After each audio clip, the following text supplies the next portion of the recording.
The stories of Donald Trump, David Duke, and sportscaster Erin come together this week to remind us of a very serious problem in this country. A problem with inflation. No, I don't mean financial or monetary inflation. That's actually at historic lows.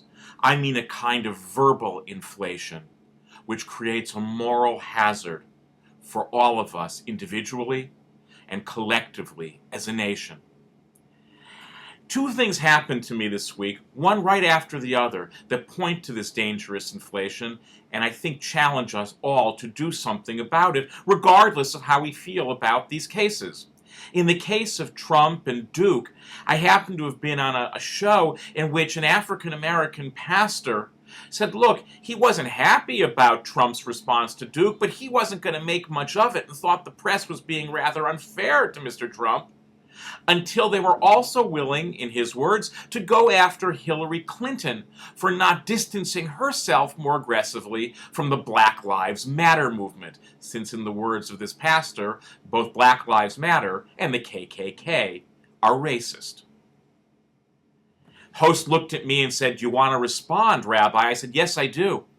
I said, "I am the first one to admit that as in many movements of this kind, there are racist and hateful elements in Black Lives Matter.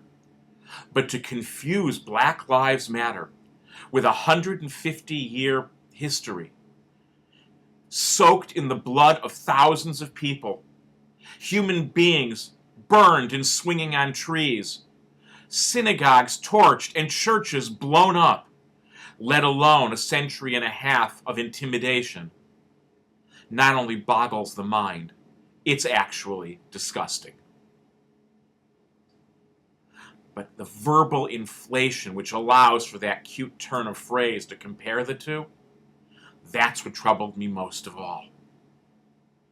And then on the exact same day, I was asked by a reporter from a radio station to comment on the fact that one of the lead expert witnesses for Ms. Andrews labeled the man who photographed her a terrorist.